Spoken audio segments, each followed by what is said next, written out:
The next, we move on to obesity. We all know and understand that obesity is a new pandemic. So the new topic is the managing obesity and diabetes with focus on SGLT2. Can I invite Dr. Ashok Mukherjee and Dr. Satyan Chakravarti as chair members? Over to you, sirs.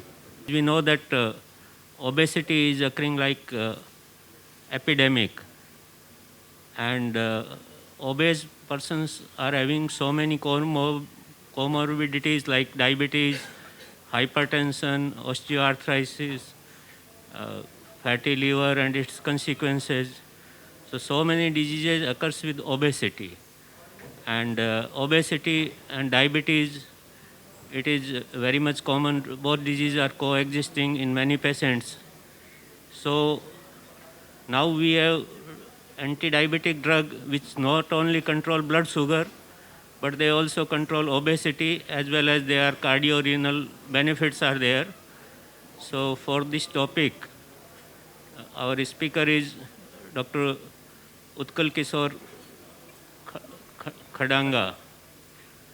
He is consultant diabetologist and endocrinologist at Care Hospital, Chandrasekharpur, Bhubaneswar, and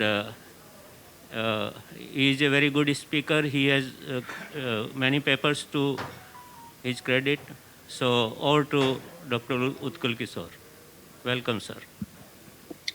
A very good morning to all of you. I thank Howrah Town Diabetes Studies Society for its conducting this sixth annual conference. I congratulate Dr. Shah and entire team for conducting it so successfully. And can I share my slides? All right. So I talk about managing obesity in diabetes with a focus on SL2 inhibitor. And in of late in 2000, a new term has been coined, that is diabesity. That is the combination of diabetes and obesity, which almost go hand in hand. The coexistence of both diabetes and obesity is diabesity and is linked by various pathophysiological mechanisms around insulin resistance and hyperinsulinemia. And closely they are associated as a diabetes risk increases by almost 4.5% for every 1 kilogram rise in body weight. Long-term complications of diabetes from that we know from the Swedish National Diabetes Registry, they're taking the risk of cardiovascular disease and mortality in overweight and obese patients with type 2 diabetes as an observational study in 13,087 patients. And they have found that the diabetes patients face almost 49% is higher risk of fatal, non-fatal CHD and 71% is higher risk of mortality as compared to normal body mass index in type 2 diabetic patients. So this is adjusted hazard ratio for fatal, non-fatal CSD and total mortality in type 2 diabetic patients which is followed up for 6 years. And we can see here from this graph that the fatal is 1.49% is higher in the CSD in the diabetes or the patients who are obese type 2 diabetic patients compared to non-obese. And the entire mortality rate is again 1.7% is higher as compared to non-obese type 2 diabetic patients. And the long-term complications are from the HOPE study. The patients who had a higher waist circumference, they had a higher cardiovascular mortality risk. And once they are divided in this waist circumference into three torsals, the normal is that the torsal one is in male waist circumference being less than 95 and females less than 87. This torsal 2 is in men it is 95 to 103 and women 87 to 98, and torsal 3 having waist circumference of more than 103 in men and more than 98 in women. And it is found that the CV date was maximum in the torsal 3 group of patients who had the maximum waist circumference. MI was again maximum in torsal 3 patients, and all cause death was also maximum in the torsal 3 group of patients. And India is suffering from this twin pandemic of this diabetes and obesity. As for India, is the third largest obesity burden in the world. US number one, followed by China, and then India. And as for diabetes is concerned, India stands number 2 in the world after China. You can see here again that patients who are obese, like having BMI more than 30%, is they consider 38% of total diabetes burden in India, and with BMI 25 to 30, consider 26% of the diabetes burden, and having BMI 23 to 25, 10% is followed by the lesser BMI groups. And every one out of two type 2 diabetic patients is suffering from diabetes. So let's see that we have got many drugs in our armamentarium, OHS and insulin, which help in controlling the diabetes, and namely metformin, and then pioglitazone, the glitazones, sulfonylureas, DFO inhibitors, GLP-1 receptor agonists, alpha glucosidase inhibitors, and of course insulin. But out of all these drugs, only two molecules like SGLT2 inhibitors and GLP-1 receptor agonists has got the weight reduction as a benefit, and they do not cause any hypoglycemia. And a lot of the studies and papers have proved that they have got the ASCVD benefit, the congestive heart failure benefit, even renal benefit in these two molecules. But only and only SGLT2 inhibitor is a oral route, whereas the GLP-1 agonist is subcutaneous. But these two molecules have shown all the benefits as compared to rest all other drugs or molecules. Diversity, the role of SGLT2 inhibitors. So let me tell you one thing, that SGLT2 inhibitors is a high capacity, low affinity transporters located at the early segment of the proximal renal tubule. And I've got another, this SGLT1 inhibitor, or SGLT1, so not inhibitor. They are low capacity, high affinity transporters found in the distal segment of the renal proximal tubule, and they are located in the intestinal mucosa of the small intestine. So here the role comes to play. Okay. So the renal threshold of glucose reduction in type 2 diabetes, normal is 180 milligram per deciliter. But in type 2 diabetic, the individuals, this renal threshold of glucose increases to 240 to 260 milligram per deciliter. And this group of drugs, HL2 inhibitor, they reduce the renal threshold of glucose by almost a tune of 90 to 100 milligram per deciliter. So the baseline renal threshold of glucose group means range from 240 to 260 milligram per deciliter. Canagliflozin lowers the renal threshold of glucose in a dependent manner with near normal effect to almost 90 milligram per deciliter at a dose of more than 200 milligram. And it is again sustained for 24 hours. Canagliflozin, again, sustained lowering over 24 hours. You can see from this graph, if you compare the canagliflozin 100 to 300 to placebo, you can see that the canagliflozin 300 milligram once a day reduces the renal threshold of glucose throughout the 24 hours. Okay, so as I already said about the SL2 and SL2-1 inhibitor, only two SL2 inhibitors, namely canagliflozin and sotagliflozin, they have got effect on this SL2-1 inhibitor. But the SL2-1 inhibitor, the sotagliflozin reduces it for a longer time, and thereby it may cause the malabsorption. Whereas in canagliflozin, this reduces for a shorter time, like first 1 to 2 hours. In the first hour, 30% of SL2-1 inhibitor is reduced. Okay, how the SL2-1 inhibitor comes to play? The SL2-1 inhibitor is the primary pathway involved in the intestinal glucose and galactose reabsorption. So what it does is that it inhibits the first 30% in the first hour and 20% in the second hour, thereby reducing the postprandial peak. Okay, so there is delayed absorption of intestinal glucose due to transient intestinal SGLT1 inhibition, and after 2 hours, thereby it rebound absorption is there. That's why it doesn't cause any malabsorption. Whereas in sotagliflozin, it delays the absorption for a longer time. That way, the patients lead into malabsorption and also the other gastric side effects. So SGLT1 plus SGLT2 inhibition would be expected to produce a robust glucosuria. However, this needs to only transient inhibition of SGLT1 to avoid symptoms like the flatulence and occurs like GI side effects. SGLT1 mediates glycosuria and glucose absorption. The SGLT1 is the primary pathway involved in the intestinal glucose absorption. And in the small intestine, SGLT1 transports glucose from lumen to epithelial cells. The GLUT2 subsequently mediates glucose transport into the interstitium and thereby into the circulation. So It's local, it's transient and reversible. That is most important. And that is why there is no glucose malabsorption and adverse effects in this SL2 inhibitor. But having said that, I must tell you, this occurs only with a dose of more than 200 milligram per day. So this difference in canagliflozin 100, we do not see this benefit as compared to cana 300. SGLT1 inhibition in the canagliflozin 300 mode of action is canagliflozin is almost 150 times fold more potent inhibitor of the SGLT2 than SGLT1. The SGLT1 transporters in the small intestine are responsible for absorption of glucose and galactose from food. And in phase 3 studies, it has been seen that the pre-meal administration of canagliflozin 300 milligram provided a greater reduction in postprandial glucose excursion than observed with 100 milligram per dose. This is more important. So this benefit can only and only be found in 300 milligram per day of canagliflozin.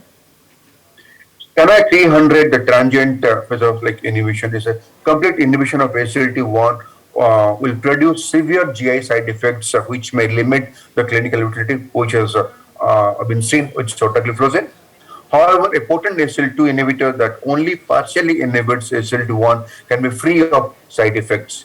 And due to rapid absorption, canagliflozin 300, the intestinal concentrations are only transiently sufficient high to inhibit the SGLT1.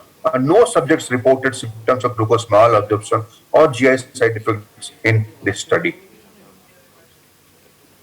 Increase in circulating levels of GLP-1 levels also. The canagliflozin being less selective to SGLT2 inhibitor elevates the level of circulating GLP-1, and this effect probably occurs partly by inhibition of transient the intestinal SGLT1. And elevation of active GLP-1 levels is essentially apparent when it's co-administered with a DP4 inhibitor. You can see from this graph that the intestinal SGLT1 inhibition can improve glucose homeostasis by inducing a sustained intestinal release of incretins. And total GLP-1 was 35% higher with canagliflozin 300 milligram as compared to placebo. SGLT1 inhibition and PYY. What is PYY? The PYY is a peptide YY, and what is the action, mechanism of action? This reduces the appetite, induces satiety, slows gastric emptying, and is secreted in the neuroendocrine cells of the ileum and colon.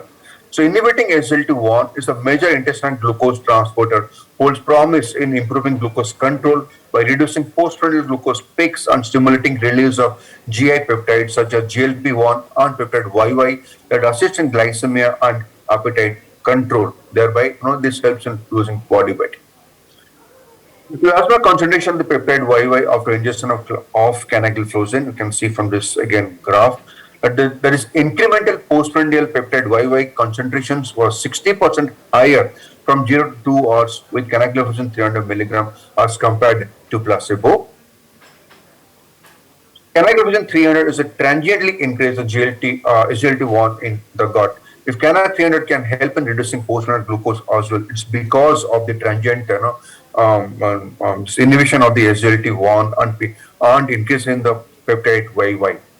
So this reduced intestinal glucose absorption by, as I said, 31% over first 1 hour and 20% over the first 1 to 2 hours after meal. And then after second to 2 hours, it is rebound absorption of the glucose, so it doesn't cause any malabsorption.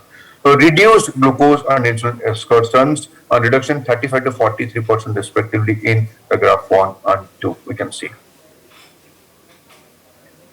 I give a combination of SGLT2 inhibitor and GLP-1, what are the benefits we are going to get. And as for the appetite is concerned, appetite is suppressed in GLP-1, whereas in SGLT2 inhibitor, it is neutral, I would say. Body weight is again, reduction in body weight is, you can see with the GLP-1 inhibitor agonist as well as in the SGLT2 inhibitor. As for the ischemic cardiac events is concerned, and even heart failure, we have got the benefit with both the molecules like GLP-1 receptor agonist and SGLT2 inhibitor. Insulin secretion, there is increased insulin secretion in the GLP-1 receptor agonist, whereas reduction in SGLT2 inhibitor. Glucagon secretion again reduced with GLP-1 receptor agonist as well as same with SGLT2 inhibitor. The hepatic glucose output is again reduced with GLP-1, whereas SGLT2 inhibitor is increased. ketone body is reduced with GLP-1 and increased with SGLT2 inhibitor. Glucose uptake is increased with GLP-1, whereas again increased with SGLT2 inhibitor. And diuresis, natriuresis, again increased with GLP-1 and increased with SGLT2 inhibitor. And there is renal glucose excretion with SGLT2 inhibitor, whereas neutral with GLP-1. And renal protection, again increased with SGLT2 inhibitor. So if you give a combination of this, there is always a win-win situation, and it's much better for type 2 diabetic patients to reap all the benefits by combination of these molecules. Clinical evidence impact on body fat. You can see that it has got impact on subcutaneous adipose tissue as well as visceral adipose tissue. But having said that, canagliflozin 300 milligram provides slightly greater reduction of visceral adipose tissue as compared to glimepiride. You can see from this slide. The first one is the subcutaneous adipose tissue under the slightly increased glimepiride as compared to Cana 300 as reduction in the subcutaneous adipose tissue. On the second one is the right hand side, the visceral adipose tissue again slightly increased in the glimepiride arm, whereas markedly reduced in the canagliflozin 300 arm. Compare canagliflozin 300 with the sitagliptin and glimepiride across multiple endpoints. You can see that the right upper corner with Cana 300 and glimepiride there's a good reduction of HbA1c in both the arms, and they are comparable. So I would say it's non-inferior to glimepiride. But as far the body weight is concerned, is almost the minus 4.7 kilogram reduction in the Cana 300 as compared to glimepiride, and which is sustained even for up to 44 weeks. And comparing Cana 300 with sitagliptin, Cana 300 has got a better reduction of A1C to the tune of 1% as compared to sitagliptin, whereas if you compare the body weight as a minus 2.4 kilogram of body weight loss, which sustained for 34 weeks in the canagliflozin arm as compared to sitagliptin. So there is overall good A1C reduction in the Cana 300 arm, good body weight reduction, and even there is systolic blood pressure reduction in the Cana 300 arm, which is not found in glimepiride as well as sitagliptin, with the comparable overall tolerability similar as concerned is hypoglycemia compared to sitagliptin, and less hypoglycemia as compared to glimepiride.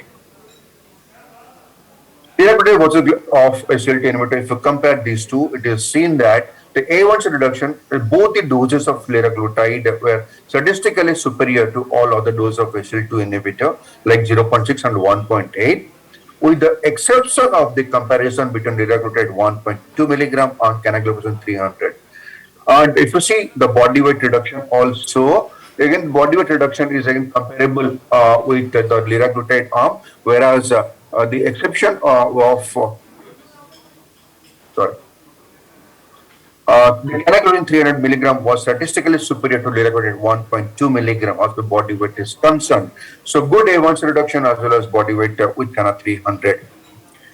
The primary MACE outcomes from this, if you compare the Canvas study comparing CV-DEATH, non-fatal MI and non-fatal stroke, we can see that canagliflozin has got a good reduction or the even superiority over the placebo as per the CV-DEATH, non-fatal MI and non-fatal stroke is concerned as per the Canvas trial.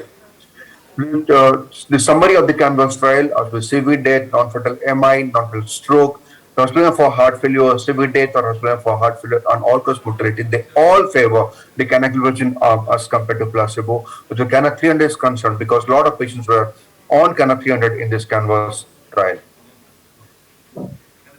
So if you compare again the side effects of Cana 300 in the total study population, so it is again comparable in Cana 300 as compared to Cana 100 or non-canagliflozin group also, and you can see that the forest chart, this remains on the left hand side favoring the canagliflozin arm, and this all comparable with the side effects comparable. So Cana 300 was not associated with significantly higher adverse events compared to Cana 100 in the entire study population.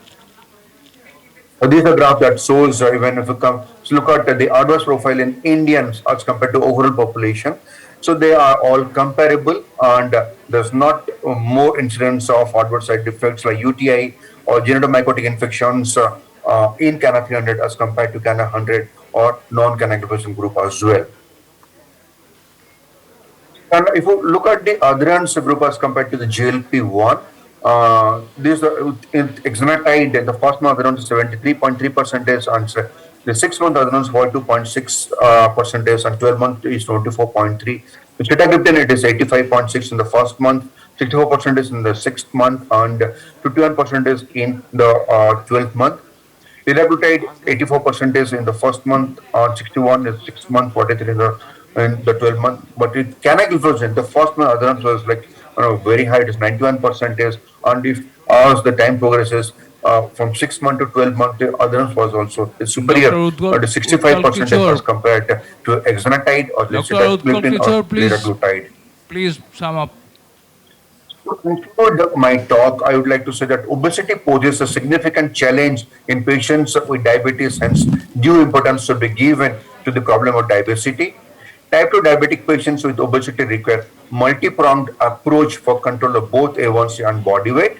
Appropriate anti-diabetic drugs should be selected for these patients. And again, the patient selection is very, very important. And I would say the Cana 300 has shown a lot of benefit, but again, patient selection is very important. And Cana 300 milligram numerically has greater effect on HbA1c and body weight reduction. Thank you. Thank you, Dr. Utkal Kishore, for such a nice deliberation. As canagliflozin 300 causes weight loss, so can we use this molecule, of course off level, for obesity in patients who are not having diabetes? Of course, it is not approved. So it is not approved fasting, and if we are going to use this Cana 300 in non-type 2 diabetic patients, what happens is that the basic thing is that the renal threshold of glucose increase in type 2 diabetic patients. The normal is 180 milligram per deciliter per day, whereas in type 2 diabetic it increases to 240, 260. And the major effect of this canagliflozin, this reduces the renal threshold of glucose by 90 to 100 milligram per deciliter. So when the renal threshold of glucose is not increased in normal patients, this is not worth much. Even I have tried in my non-obese type 2 diabetic patient, obese individuals, and I did not get any benefit. This is my experience.